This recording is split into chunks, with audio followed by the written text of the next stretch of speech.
دجالی نظام نے مادہ پرستی کے اندر مبتلا کر دیا ہے پوری کی پوری انسانیت کو، مٹیریل کے اوپر. اور اللہ تعالیٰ نے انسان کو دو سورس آف نالج دیے تھے. ایک ایکوائرڈ نالج جو مٹیریل کا علم ہے جسے ہم سائنس کہتے ہیں. The knowledge obtained through observations and experiments is known as science. اب قرآن بھی اس علم کو مانتا ہے. یہ تو تھا مادے سے related, physical phenomena of nature, قانون قدرت سے ریلیٹڈ علم. اور ایک دوسرا علم ہے جو روحانی علم ہے، ریویلڈ نالج، جو اللہ تعالیٰ نے وحی کے ذریعے، کتابوں کے ذریعے، جس کی الحمدللہ ہمارے پاس یہ فائنل ٹیسٹمنٹ القرآن موجود ہے، اولڈ ٹیسٹمنٹ، نیو ٹیسٹمنٹ، اور اب یہ فائنل ٹیسٹمنٹ موجود ہے. یہ ریویلڈ نالج تھا جو روحانی علم تھا. یہ اللہ تعالیٰ نے انبیاء کے ذریعے انسانوں کو عطا فرمایا. یہ دو علوم تھے. لیکن ہوا یہ کہ اس دجالی سسٹم نے اس مٹیریل والا جو معاملہ ہے اس کو زیادہ ایمفسائز کیا، اور روح والے معاملے سے انہوں نے آنکھ بند کر لی. اب یہ ایک آنکھ سے سب چیز کو دیکھتے ہیں، مٹیریلزم. اور اسی لیے دجالی نظام بھی، اس کو ہم کہتے ہیں نا کانا، ایک آنکھ ہے اس کی، یعنی صرف مٹیریل کو دیکھتے ہیں. روحانیت کی آنکھ، ریویلڈ نالج کی جو آنکھ تھی اس کو انہوں نے بند کر لیا، صرف ایکوائرڈ نالج کی آنکھ لی. اور اسی وجہ سے یہ پھر دجالی نظام ہے. اور ان کا جو سمبل بن کے آئے گا دجال، اس کی بھی ایک آنکھ ہوگی.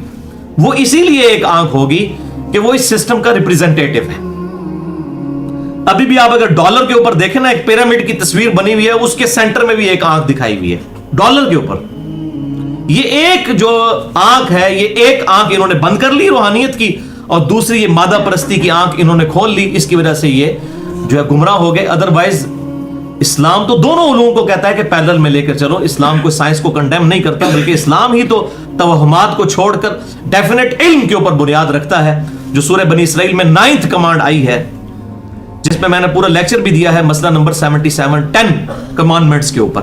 9th کمانڈ سورہ بنی اسرائیل آیت نمبر 36، اعوذ باللہ من الشیطان الرجیم، بسم اللہ الرحمن الرحیم، وَلَا تَقْفُ مَا لَيْسَ لَكَ بِهِ عِلْمٌ. اے انسان، کسی چیز کی پیروی اس وقت تک مت کر جب تک تیرے پاس اس کے بارے میں ڈیفینیٹ علم نہ آ جائے. ان السمع والبصر والفؤاد كل اولئک کان عنہ مسئولا. بے شک کان، آنکھیں اور عقل، دل ہو یا دماغ، کوئی بھی چیز عقل ہے اصل میں، اس کے بارے میں تم سے پوچھا جائے گا. ان کو، تین انسٹرومنٹس کو استعمال کر کے تم نے حق بات حاصل کرنے کی کوشش کیوں نہیں کی؟ تو اسلام تو کہتا ہے کہ عقل کے اوپر بنیاد ہو. زلزلہ کیوں آتا ہے جی؟ ایک گائے ہے جس نے ایک سینگ کے اوپر زمین اٹھائی ہوئی ہے، جب تھک جاتی ہے دوسرے سینگ پہ اٹھاتی ہے، اس لیے زلزلہ آتا ہے. بھائی نہ اس کو سائنس سپورٹ کرتی ہے، نہ ہمارا ایکوائرڈ نالج، نہ ریویلڈ نالج. تو یہ بالکل فرسودہ چیز ہے. سائنس نہیں اس کو مانتی، نہ اسلام مانتا ہے اس کو. ہاں سائنس ہمیں بتاتی ہے کہ ٹیکٹونک پلیٹس کی ڈسٹربنس کی وجہ سے زلزلے آتے ہیں. باقی سائنس پھر یہیں تک رہتی ہے، کیا، کیوں اور کیسے، وٹ، وائی اینڈ ہاؤ. یہ تین سوال ہیں، لیکن سائنس صرف دو سوالوں سے ڈیل کرتی ہے، وٹ اور وائی. کیا چیز ہے اور کیوں ہو رہی ہے، کیسے ہو رہی ہے، اس کے اوپر وہ الٹیمیٹلی کہتے ہیں it is physical phenomena of nature, یہ قانون قدرت ہے. اس کے اوپر وہ بات ہی نہیں کرتے. اصل میں تو یہی سوال تھا، کیسے، کیونکہ ان تمام چیزوں کے پیچھے ایکسپلینیشن ہے God. God is the only explanation of all the physical phenomena in this universe. خدا ہی ایکسپلینیشن ہے، وضاحت ہے ان تمام فزیکل فینومینا کی. جو بھی قانون قدرت ہے پوری کائنات کے اندر، ان سوالات کا جواب صرف خدا کی ذات ہے. اس سے انہوں نے آنکھ بند کر لی، اس لیے یہ دجالی نظام بن گیا. تو فی نفسی ہی کوئی سائنس کا علم برا نہیں تھا. اور یہ مٹیریلزم پھر اس عروج پر گیا کہ آپ first law of thermodynamics, یا جو کنزرویٹو لا ہے اس کا مٹیریل کا، law of conservation of material, یا ہم اسے first law of thermodynamics کہتے ہیں، وہ یہی ہے کہ matter can never be created nor be destroyed. نہ مادے کو پیدا کیا جا سکتا ہے اور نہ تباہ کیا جا سکتا ہے. ہاں ایک فارم سے دوسری فارم میں بدل سکتا ہے. مادے کو آپ انرجی میں بدل دیں، انرجی کو مادے میں بدل دیں، E = mc². لیکن وہ ایک طرف یہ بھی کامیاب ہوئے ہیں کہ آگ کو، جو لکڑی کو جلا کے اس سے انرجی تو حاصل کر سکتے ہیں، لیکن اس انرجی سے دوبارہ لکڑی نہیں بنا سکتے. یہ اللہ ہے جو کروڑوں ٹن روزانہ لکڑی بنا رہا ہے سورج کی تپش کی وجہ سے، فوٹوسنتھسس کے ذریعے. تو یہ آئنسٹائن کا جو فارمولا تھا E = mc²، یہ فزیکلی جو ہے یہ پاسبل اللہ تبارک و تعالیٰ نے کیا. اس کائنات کے اندر بہت مظاہر اس کے موجود ہیں. تو اس کو بعض جو علماء جو ہیں آج کل، خصوصاً سلفی علماء ہیں، میں نے دیکھا ہے کہ ان کے اندر عموماً فقہ کی بڑی کمی ہے. ڈاکٹر اسرار صاحب یہ بڑا کہا کرتے تھے, مجھے اس وقت بڑا غصہ آتا تھا, لیکن وقت کے ساتھ میں نے یہ چیزیں لرن کی ہیں کہ یہ سلفی علماء جو ہیں, خصوصاً عرب کے علماء اور پاکستان میں بھی, ان کے اندر یہ ایک بڑا پرابلم ہے فقہ کی, ٹرو انڈرسٹینڈنگ کی, ویژن کی کمی ہے. تو وہ اس کے اوپر بھی لیکچر ریکارڈ کرائے ہوئے ہیں کہ جی یہ جو first law of thermo dynamics ہے یہ کوئی شرکیہ قانون ہے. اور بھائی انہوں نے یہ جو قانون بنایا یہ انسان کے اعتبار سے بنایا کہ انسان مادے کو نہیں پیدا کر سکتا, نہ اس کو تباہ کر سکتا ہے, بلکہ ایک فارم سے دوسری فارم بدل سکتا ہے. گاڈ کے اعتبار سے یہ بات نہیں ہے. گاڈ کے لیے تو ہے کہ وہ تو کریشن ایکس نہیلو کرتا ہے, عدم ماں سے وجود بخشتا ہے. یہ انسانیت کے اعتبار سے واقعی یہ ڈیفینیٹ لا ہے کہ مٹیریل کو آپ ختم نہیں کر سکتے, ایک فارم سے دوسری فارم میں بدل سکتے ہیں. تو بہرحال یہ ان کے علم کی کمی ہے, تعلیم کی کمی ہے. تو یہ جو مٹیریلزم کے ماننے والے لوگ تھے, دجالی نظام کے, انہوں نے ایک آنکھ بند کر لی, یعنی انہوں نے اسباب کو, مٹیریل کو سب کچھ سمجھ لیا, اور مسبب الاسباب جو گاڈ ہے, اللہ ہے, سپریم بینگ ہے, سپر نیچرل ایجنسی ہے, بھگوان ہے, خدا ہے, اس سے انہوں نے آنکھ بند کر لی. اس لیے دجالی نظام ہمارے سامنے ہے, اور اس کی اصلاح صرف اسی صورت میں ہوگی کہ وہ اس سوال پر آ جائے, ہاؤ, کیسے.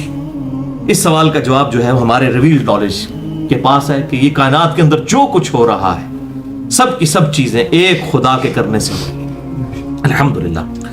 تو بہرحال اس حوالے سے میں نے ایک الگ سے لیکچر بھی دیا ہے, مسئلہ نمبر 39 کے نام سے, علم سائنس اور علم وحی, ان دونوں کی اہمیت اور ان کا دائرہ کار. اور اسی حوالے سے 5 لیکچرز میرے بڑے اہم ہیں خدا کے اعتبار سے کہ God is the only explanation of all the physical phenomena in this universe. خدا ہی ایکسپلینیشن ہے, صحیح وضاحت ہے اس کائنات میں ہونے والے تمام واقعات کی, حالات کی, قانون قدرت کی. 5 لیکچرز ہیں. مسئلہ نمبر 60 ہے ایک تو, Who is Allah in the light of latest scientific facts. اللہ کون ہے جدید سائنسی حقائق کی روشنی میں, اردو کے اندر ہے 1.25 گھنٹے کا. اسی طریقے سے مسئلہ نمبر 59 ہے, منکرین خدا کو دلائل کے ذریعے دعوت. یہ 2 لیکچر ہو گئے. تیسرا لیکچر ہے مسئلہ نمبر 64, انسان کی ہدایت کے 5 بنیادی سٹیپس. اور چوتھا لیکچر ہے مسئلہ نمبر 128 جو کچھ عرصہ پہلے ریکارڈ ہوا تھا, God is the only and alone creator of this universe. خدا ہی اکیلا اور یکتا کریٹر ہے, پیدا کرنے والا ہے, خالق ہے اس پوری کائنات کا. اور 5واں لیکچر جس کو میں سمجھتا ہوں کہ بہت بڑا اللہ تعالیٰ نے مجھ سے وہ کام لیا اور ایک بہت بڑا ادھار تھا, مسئلہ نمبر 83B, جو دور حاضر کے ایک لیڈنگ ایتھیسٹ ہیں, آکسفورڈ یونیورسٹی کے پروفیسر رچرڈ ڈاؤکنز, جنہوں نے کتاب لکھی دا گاڈ ڈیلوژن, یعنی خدا کا نظریہ یہ ایک ڈیلوژن ہے, نسل در نسل ٹرانسفر ہو رہا ہے بغیر کسی دلیل کے. وہ تقریباً 450 صفحوں پر کتاب تھی. میں نے وہ کتاب پڑھ کے اس کے رد میں پورا لیکچر ریکارڈ کروایا ہے. مسئلہ number 83B, who created God, اور جدید شیطانی وسوسوں کا تحقیقی جائزہ. خدا کو کس نے پیدا کیا اور جدید شیطانی وسوسوں کا تحقیقی جائزہ. جسے شوق ہو تو وہ ahlsunnatpark.com پہ وہ لیکچر سن سکتا ہے.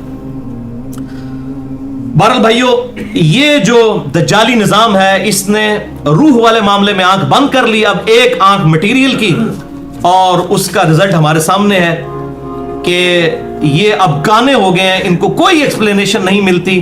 اور اللہ کا میں شکر ادا کرتا ہوں کہ انہوں نے یوٹیوب اور سوشل میڈیا کے ذریعے پوری دنیا کو لنک کر دیا ہے کہ آج کا ماڈرن انسان جو عقل استعمال کرتا ہے اس نے یہ سوچنا شروع کر دیا ہے کہ ہمیں کس نے اس فیس آف ارتھ کے اوپر پٹ کیا ہے اور کس مقصد کے لیے. اور یہی وجہ ہے کہ تیزی کے ساتھ لوگ الحمدللہ اپنے نفس کی شناخت کے لیے مختلف مذاہب کا جو ہے مطالعہ کرنے کے بعد اسلام تیزی سے قبول کر رہے ہیں. جس کی سب سے بڑی مثال یہ ہے کہ 2007 میں جب امریکن پریزیڈنٹ پاکستان میں آئے تو جیو کو انٹرویو دیتے ہوئے انہوں نے یہ بات کہی جو آن ریکارڈ ہے, یوٹیوب پہ بھی اویلیبل ہے, اسلام از دا فاسٹسٹ گروئنگ ریلیجن ان امریکہ.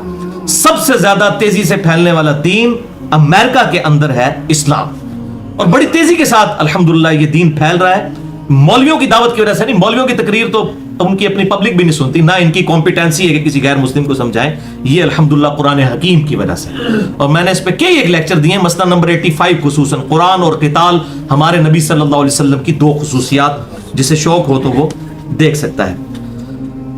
بھائیو, دجال سے متعلق جو احادیث ہیں یہ احادیث متواتر ہیں, تواتر کے ساتھ ہیں, اجماع ہے. لہٰذا آج کے کچھ ماڈرن اسکالرز جو اس کا انکار کرتے ہیں تو یہ بالکل باطل ہے. اہل سنت، اہل تشیع، بلکہ پوری انسانیت، جیوز، کرسچن، مسلمز کا اتفاق ہے کرائسٹ کے اوپر بھی، اس کے دوبارہ دنیا میں آنے پر بھی، اور اینٹی کرائسٹ دجال کے اوپر. اور ذخیرہ احادیث میں ہمیں سینکڑوں احادیث مل جاتی ہیں اس ٹاپک پہ، اور کئی صحابہ کرام علیہم رضوان سے کم از کم 10 کے نام میں آپ کو بتاتا ہوں جن سے احادیث دجال سے متعلق صحیح بخاری اور صحیح مسلم کے اندر آئی ہیں. نمبر 1 سیدنا حذیفہ ابن یمان، رازدار رسول صلی اللہ علیہ وسلم. نمبر 2 ابو ذر غفاری. نمبر 3 عبداللہ بن عمر بن عاص. نمبر 4 عبداللہ بن مسعود. نمبر 5 عمران بن حسین. نمبر 6 ابو ہریرہ. نمبر 7 ابو بکرہ. ایک ہے ابو بکر، یہ ہے ابو بکرہ. نمبر 8 انس ابن مالک. نمبر 9 ابو سعید خدری. اور نمبر 10 فاطمہ بنت قیس رضی اللہ عنہم اجمعین علیہم السلام. بھائیو، اس حوالے سے چند قدیم مفسرین اور چند جدید مفسرین بڑی اپنی ذاتی انٹرپریٹیشنز دجال کے حوالے سے کر رہے ہیں، اور اگر آپ یوٹیوب پہ جائیں تو آپ کو بڑی اس طرح کی چیزیں ملیں گی. خصوصاً ہمارے دور حاضر میں ایک بہت بڑی علمی پرسنالٹیز ہیں، میں ان کا بڑا احترام بھی کرتا ہوں، بہرحال ان کو غلطیاں جو لگی وہ اپنی جگہ. عمران حسین اس نام کے ایک اسکالر ہیں، ان کے آپ کو انگلش میں لیکچرز مل جائیں گے، پوری دنیا میں مشہور ہیں دجال کے اوپر ڈسکشن، اور آج کل کی جتنے بھی سسٹمز ہیں اس کے اوپر ڈسکشن کے اوپر. اسی طریقے سے ہارون یحییٰ ہیں، ان کی آپ کو ڈاکومنٹریز مل جائیں گی. اور ڈاکٹر اسرار صاحب نے بھی سورۃ الکہف کی تفسیر میں اس کے اوپر گفتگو کی ہے، دجالی سسٹم کے اوپر. اور اس کے علاوہ دیوبند کے ایک بہت بڑے شیخ الحدیث تھے پاکستان بننے سے پہلے، مناظر احسن گیلانی صاحب، انہوں نے بھی اس حوالے سے کتاب لکھی ہے. بہرحال یہ جتنا کچھ انہوں نے کیا ان کی ذاتی انٹرپریٹیشن ہے. ہم وثوق کے ساتھ کوئی معاملات ان کی آج کے دور کے اعتبار سے اس طرح تشریح نہیں کر سکتے، جتنی کوشش کریں وہ ایک انسانی کوشش ہے. بہرحال اس حوالے سے انشاءاللہ میں جو ڈسکشن کروں گا وہ صرف صحیح بخاری اور صحیح مسلم سے احادیث بیان کروں گا تاکہ یہ مقدمہ جو ہے وہ کھل کر سامنے آ جائے. اس حوالے سے بھائیو، مشکات المصابیح جسے میں نے انسائکلوپیڈیا آف حدیث ڈکلیئر کیا ہے، اور میں نے پورا لیکچر دیا ہے، مسئلہ نمبر 111B مشکات المصابیح کا مکمل تعارف. تو مشکات المصابیح کا PDF ہماری ویب سائٹ اہلسنتپاک.com پر شیخ زبیر علی زئی رحمہ اللہ المتوفی 1435 ہجری ان کی تحکیم تخریج کے ساتھ موجود ہے، وہ آپ ڈاؤن لوڈ کر سکتے ہیں 3 جلدوں پر، 6294 احادیث. اور یہ اگر آپ کے پاس آ جائے تو آپ سمجھیں کہ آپ کے پاس ذخیرہ احادیث آ گیا ہے. پوری کتب ستہ، بخاری، مسلم، ترمذی، ابو داؤد، نسائی، ابن ماجہ، اس کے علاوہ بھی تقریباً 13-14 کتابوں سے احادیث میں موجود ہیں. تو اس میں جو ہے وہ دجال کے اعتبار سے بڑی ڈیٹیل چیپٹرز آئے ہیں. انٹرنیشنل نمبر کے مطابق مشکات المصابیح میں 5464 سے لے کر 5520 تک کل 57 احادیث آئی ہیں. ان میں سے میجورٹی صحیح بخاری اور صحیح مسلم سے ہیں. جسے شوق ہو تو یہ خود پڑھ لیں، کیونکہ آج میں کئی احادیث سکپ کر جاؤں گا، ورنہ تو یہ کم از کم 3 گھنٹے کا لیکچر چاہیے دجال کے اوپر. تو وہ احادیث خصوصاً ابن سیاد کی جو حدیث ہے، اسی طریقے سے جساسہ کی حدیث ہے، یہ صحیح مسلم کے اندر دونوں احادیث بڑی ڈیٹیل کے ساتھ موجود ہیں. ان الاسناد احادیث 10 کی 10 صحیح بخاری اور صحیح مسلم سے. اور میں انشاءاللہ ساتھ ساتھ مشکات کے نمبر بھی بتاتا جاؤں گا تاکہ آپ کو بخاری مسلم میں جانے کی ضرورت نہ پڑے، مشکات میں ہی وہ احادیث آپ کو مل جائے. پہلی حدیث صحیح بخاری اور صحیح مسلم کی متفق علیہ حدیث ہے. بخاری میں 7121، صحیح مسلم میں 396 اور مشکات میں 5410 کہ آپ صلی اللہ علیہ وسلم نے فرمایا قیامت اس وقت تک قائم نہیں ہوگی جب تک کہ 30 جھوٹے دجال نہ پیدا ہو جائیں جن میں سے ہر شخص یہ دعویٰ کرے گا کہ میں اللہ کا پیغمبر ہوں. نعوذ باللہ من ذالک. تو یہ 30 جھوٹے دجال قیامت سے پہلے آنے ہیں جو دعوی نبوت کریں گے، اور یہ جو دجال اکبر ہے یہ تو دعوی خدائی کا کر دے گا کہ میں خدا ہوں. نعوذ باللہ من ذالک. وہ آگے احادیث آ جائیں گی. اچھا، اسی کی ایکسپلینیشن ہے سنن ابی داؤد میں 4252، جامع ترمذی میں 2202، ابن ماجہ میں 3952 اور مشکات میں 5406 کہ آپ صلی اللہ علیہ وسلم نے فرمایا کہ میری امت میں 30 جھوٹے کذاب آئیں گے جو دعوی نبوت کریں گے اور سب کے سب یہی کہیں گے کہ وہ اللہ کے پیغمبر ہیں، حالانکہ انا خاتم النبیین لا نبی بعدی، حالانکہ میں خاتم النبیین ہوں، میرے بعد کوئی نبی نہیں ہے. اور میری امت کا ایک گروہ قیامت تک حق پر قائم رہے گا، کوئی نقصان پہنچانے والا ان کو نقصان نہیں پہنچا سکے گا، وہ غالب رہیں گے یہاں تک کہ قیامت قائم ہو جائے. یہ غالب سے مراد حکومت نہیں ہے، اس سے مراد ہے علمی دلائل میں غالب.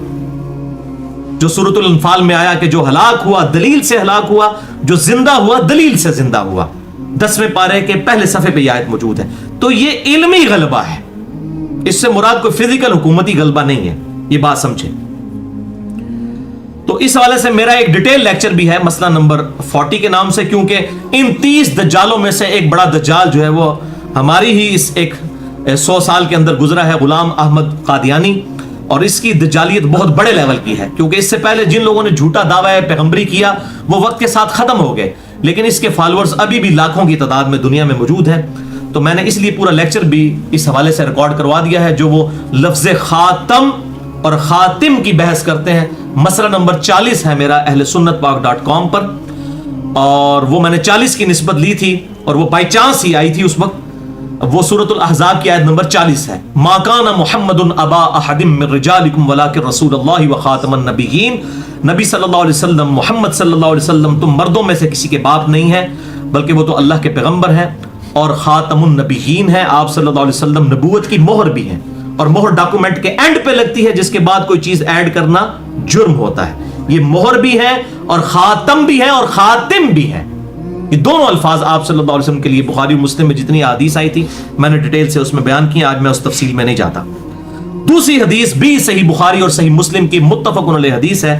بخاری میں 7131، مسلم میں 7363، مشکات میں 5471 نمبر ہے کہ آپ صلی اللہ علیہ وسلم نے ارشاد فرمایا، ہر نبی نے اپنی امت کو اس کانے کذاب دجال سے ڈرایا ہے اور آگاہ فرمایا ہے. ہر نبی اپنی امت کو ڈراتا ہے.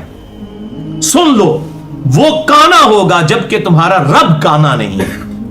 رب کانا نہیں ہے، اللہ کی 2 آنکھیں ہیں جیسا کہ اس کی شان کے لائق ہے. ہم اس کی تمثیل میں نہیں پڑھتے. مسئلہ نمبر 41 اسماء و صفات کے اعتبار سے میرے سن لیں، جس میں میں نے دونوں طرف کی ایکسٹریمز کا رد کیا ہے، سلفیوں کی بھی اور حنفیوں کی، یعنی مرجیہ کی یا جہمیہ کی. پوری ڈیٹیل کے ساتھ میں نے اس چیز کو ایڈریس کیا، اور ابھی حال ہی میں میرا ایک لیکچر بھی ریکارڈ ہوا ہے، مسئلہ نمبر 132، اللہ تعالیٰ کے استوا علی العرش کے عقیدے میں جو غلو ہوا ہے دونوں طرف سے، جہمیہ کی طرف سے بھی اور سلفیوں کی طرف سے بھی، میں نے اس میں حق بات بھی الحمدللہ بتا دی ہے. تو آپ نے فرمایا تمہارا رب کانا نہیں ہے، اس کی 2 آنکھوں کے درمیان، یعنی دجال کی 2 آنکھوں کے درمیان، ایک تو آنکھ اس کی غائب ہوگی، دوسری جو ہے وہ انگور کے دانے کی طرح ابری ہوئی ہوگی. ان دونوں آنکھوں کے درمیان یعنی اس کے ماتھے پر لفظ لکھا ہوگا کاف فا را، یعنی عربی میں آپ کاف کے اوپر کھڑی زبر ڈال دیں تو وہ کافر بن جاتا ہے. کافر لکھا ہوا ہوگا لیکن پھر بھی لوگ دھوکہ کھا جائیں، کیونکہ وہ بزرگ ہوگا نا، بڑے کرامتیں، اور وہ اس طریقے سے استدراج کر کے بتائے گا. میں نے بڑی ڈیٹیل کے ساتھ مسئلہ number 131 A B C D 4 record کروا دی ہیں، 7 گھنٹے کی گفتگو معجزات اور کرامات کے اوپر. اس میں میں نے بڑی ڈیٹیل کے ساتھ مسئلہ نمبر 131 D میں تو اس حوالے سے بتایا یہ سارے شعبتے جو دکھائے گا وہ شعبتوں کو ماننے والے اس کو اپنا بزرگ مان لیں گے، حالانکہ کاف فے رے لکھا ہوگا. وہ ہو سکتا ہے اس کی کوئی تعویل کر لیں کہ یہ ایبریویشن ہے، کوئی اچھے الفاظ ڈیوائز کر دیتے ہیں اس کے لیے، جس طرح آج بھی لوگ واضح چیزیں بھی بتائیں پھر بھی نہیں مانتے ہیں، تعویل کر جاتے ہیں. تو بہرحال اس حوالے سے یہ بات یاد رکھیں کہ ایک حدیث بھی ہے جس کی غلط انٹرپریٹیشن ہوتی ہے. میں چونکہ فرقہ واریت کو 3 طلاقیں دے کر اور 4 تکبیریں پڑھ کر دفنا چکا ہوں. ہمارے یہاں جہلم شہر میں بعض سلفی علماء نے اس حدیث کی غلط انٹرپریٹیشن کرنے کی کوشش کی، تو میں وہ بتا دوں اس حوالے سے کہ ایک حدیث صحیح مسلم میں آتی ہے انٹرنیشنل نمبر کے مطابق 7392، مشکات میں 5478 کہ آپ صلی اللہ علیہ وسلم نے فرمایا کہ میری امت میں اصفہان کے 70,000 یہودی اپنے سروں پر سبز چادریں اوڑے ہوئے دجال کا ساتھ دیں گے. یہ ہے صحیح مسلم کی حدیث، اس میں الفاظ ہے یہودی. وہ بعض لوگوں نے پکڑ کے جو ہے وہ دعوت اسلامی والوں پہ لگا دیا بچاروں پہ. ہمیں بھی ان سے اختلاف ہے لیکن وہ یہودی نہیں ہے، وہ مسلمان ہے، اور ٹھیک ہے کلمہ گو شرک ان کے اندر موجود ہے لیکن کافر نہیں ہے، اور عقیدے کی اصلاح کرنی چاہیے. تو پکڑ کے جناب لگانا شروع کر دیا اور کہا جی یہ تو مسلم شریف میں تو یہودی کا لفظ ہے. اور ایک اور حدیث ہے جس سے انہوں نے پلی لی، وہ مشکات میں ہے 5490، شرح سنہ کے حوالے سے مشکات میں 5490، حالانکہ یہ حدیث من گھڑت حدیث ہے. اسے شیخ زبیر لیزئی رحمہ اللہ المتوفہ 1435 ہجری نے تحکیم کے دوران مشکات میں یہ حدیث جب آئی، اس میں الفاظ ہے کہ میری امت کے 70,000 لوگ سبز چادریں اوڑے ہوئے دجال کا ساتھ دیں گے. اس میں آپ نے نہیں بتایا کہ وہ کون سے ہوں گے. دوسری جب مسلم شریف میں آ گیا 7392 کے وہ یہودی ہوں گے تو اب بڑا ظلم ہے اس کو دعوت اسلامی کے اوپر لگانا. یہ بالکل ہمیں بھی ان سے اختلاف ہے، لیکن اختلاف اس طریقے سے نہیں ہونا چاہیے کہ آپ جھوٹے الزام کسی کے اوپر لگائیں. اور معذرت کے ساتھ میں نے دیکھا ہے مولوی کوڑ مار دیں ذرا یا نہیں آمدی، یہ جھوٹ مار دیتا ہے. یہ سارے مولویوں کا یہ حال ہے، بریلوی ہون دیوبندی اہل حدیث شیعہ سارے کا یہ حال ہے. حالانکہ یہ جو حدیث پلی لے رہے تھے اس کی ایکسپلینیشن مسلم میں، اور یہ حدیث جو ہے اس کو لکھا ہے شیخ زبیر صاحب نے ضعیف جداً، اور لکھا ہے کہ یہ جھوٹی حدیث ہے کیونکہ اس میں ابو ہارون راوی ہے جو متروک راوی ہے. متروک راوی محدثین میں شدید جرح ہوتی ہے، ایسا راوی جس کے بارے میں محدثین یہ ایکسپٹ کر لیں کہ اس شخص کی حدیث لینی ہی نہیں ہے، یہ اتنا جھوٹا ہے حدیثیں گھڑنے والا ہے. تو وہ جو مشکات سے شرح السنہ کے حوالے سے روایت بیان کرتے تھے وہ جعلی روایت ہے. صحیح مسلم میں الفاظ ہے اصفہان کے 70,000 یہودی. تو یہ میرا انصاف تھا، میں نے الحمدللہ یہاں پر بیان کر دیا. تیسری حدیث بھی بخاری اور مسلم کی متفق علیہ حدیث ہے. بخاری میں 3338، مسلم میں 7372 اور مشکات میں ہے 5472 کہ آپ صلی اللہ علیہ وسلم نے فرمایا سنو میں دجال کے متعلق تمہیں ایسی بات بتاتا ہوں جو مجھ سے پہلے کسی پیغمبر نے اپنے امتیوں کو نہیں بتائی. ایک خاص بات بتاتا ہوں، وہ یہ ہے کہ وہ کانا ہوگا اور اس کے پاس جنت کی مثل اور آگ کی مثل چیزیں ہوں گی، اور جس کو وہ جنت کہہ رہا ہوگا اور جس کو وہ جنت دے گا وہ اصل میں دوزخ ہوگی، اور اس کے پاس ایک ہاتھ میں آگ ہوگی. یہ چیزیں وہ لے کر ساتھ چل رہا ہوگا. اور آپ صلی اللہ علیہ وسلم نے فرمایا میں تمہیں آگاہ کر رہا ہوں. اور سیدنا نوح علیہ السلام نے بھی اپنے امتیوں کو جو آدم ثانی تھے جن کے بعد پوری نسل انسانی چلی، اس طوفان نوح کے بعد انہوں نے بھی اپنی امت کو ڈرایا تھا اس فتنہ دجال سے. آپ دیکھیں کتنی پرانی بات ہے یہ. چوتھی حدیث صحیح مسلم میں 7395، مشکات میں 5469 5469 کہ آپ صلی اللہ علیہ وسلم نے فرمایا کہ آدم علیہ السلام کی تخلیق سے لے کر قیامت کے قائم ہونے تک اس پورے سپین میں دجال سے بڑا کوئی فتنہ نہیں آئے گا. اللہم انی اعوذ بک من عذاب جہنم ومن عذاب القبر ومن فتنة المحیا والممات ومن شر فتنة المسیح الدجال. آمین. یہ دعا ہے جو صحیح بخاری اور صحیح مسلم میں آپ صلی اللہ علیہ وسلم نے تعلیم فرمائی. میں انشاءاللہ اسی میں آگے آ بھی جائے گی. پانچویں حدیث صحیح مسلم میں 398، مشکات میں 5467 کہ آپ صلی اللہ علیہ وسلم نے فرمایا قرب قیامت میں جب 3 نشانیاں ظاہر ہوں گی اس کے بعد کسی کی توبہ قبول نہیں ہوگی، کسی کا ایمان لانا اس کو نفع نہیں دے گا جب تک کہ وہ پہلے مؤمن نہ ہو. نمبر 1 سورج کا مغرب سے نکلنا. یہ ایک وقت آئے گا زمین کی اورینٹیشن ایسی ڈسٹرب ہوگی کہ ایک بار رخ کر وہ الٹی طرف سے جب چلے گی تو ظاہر ہے کہ سورج جو ہے وہ مغرب سے نکلے گا. نمبر 2 دجال کا خروج، اور نمبر 3 دابت الارض، یہ ایک چوپایا ہے جو زمین سے نکلے گا، اس کا خروج ہوگا. ان 3 نشانیوں سے پہلے جس نے ایمان قبول کیا اس کا ایمان قبول ہے اور اس کے بعد مردود ہو جائے گا. ظاہر ہے کہ بالکل حق واضح ہو جائے گا. چھٹی حدیث صحیح مسلم میں 7381، مشکات میں 5520 کہ آپ صلی اللہ علیہ وسلم نے فرمایا کہ دجال جب نکلے گا تو وہ 40 تک رہے گا. اب راوی کہتے ہیں مجھے یاد نہیں رہا کہ وہ 40 دن تھے، 40 مہینے تھے یا 40 سال، لیکن اگلی صحیح مسلم کی حدیث میں دوسرے راوی کو یاد ہے کہ وہ 40 دن تھے. تو 40 دن تک وہ دنیا میں رہے گا. پھر اللہ تعالیٰ عیسیٰ علیہ السلام کو بھیجیں گے اور وہ اسے تلاش کر کے قتل کر دیں گے. 7 سال تک عیسیٰ علیہ السلام دنیا میں رہیں گے. 7ویں حدیث صحیح مسلم میں 7373، مشکات میں ہے 5475 کہ آپ صلی اللہ علیہ وسلم نے فرمایا دجال کے گھنگریالے بال ہوں گے، ایک آنکھ اس کی ابری ہوئی ہوگی. جو شخص دجال کو اپنی زندگی میں پائے تو اسے چاہیے کہ سورۃ الکہف کی ابتدائی آیات تلاوت کرے. وہ پہلی 10 آیات ہیں جو ہم نے آج پڑھنی ہیں انشاءاللہ، اسی کانٹیکسٹ میں نے بات کی. تو 10 آیات پڑھے گا تو اللہ تعالیٰ اسے دجال کے فتنے سے محفوظ فرما لے گا. ظاہر زبانی یاد ہونی ہے تو پڑھے گا نا. تو 10 آیات پڑھے تو اللہ تعالیٰ اسے محفوظ فرما لے گا. وہ 40 دن تک دنیا میں ٹھہرے گا. اس کا پہلا دن 1 سال کے برابر ہوگا، دوسرا دن 1 مہینے کے برابر ہوگا، تیسرا دن جو ہے 1 ہفتے کے برابر ہوگا، اور باقی جو 37 دن ہیں وہ نارمل ہوں گے. اب صحابہ کرام کو فوراً اپنی نمازوں کی فکر پڑ گئی. انہوں نے کہا یا رسول اللہ صلی اللہ علیہ وسلم جب 1 سال کا دن ہوگا تو ہم کیا 1 دن کی 5 نمازیں پڑھیں گے سال میں؟ تو آپ نے فرمایا نہیں، بلکہ تم اسی اعتبار سے شمار کر لینا. ظاہر ہے کہ اللہ تعالیٰ نے اب گھڑیاں بنا دی ہیں، وہ قطبین پر سولر جو نارتھ اور ساؤتھ پول ہے اس پہ بھی 6 مہینے کا دن اور 6 مہینے کا رات ہوتی ہیں. تو یہ ہمیں لوگ کہتے ہیں جی بتائیں, تو یہ تو امام حنیفہ کو بھی نہیں پتا تھا بیچاروں کو کہ یہ 6 مہینے کا دن 6 مہینے کی رات قطبین پہ ہوتی ہے, لیکن ہمارے نبی صلی اللہ علیہ وسلم کو پتا تھا. آپ نے فرمایا سال کا دن ہوگا نا اسی اعتبار سے شمار کر لینا.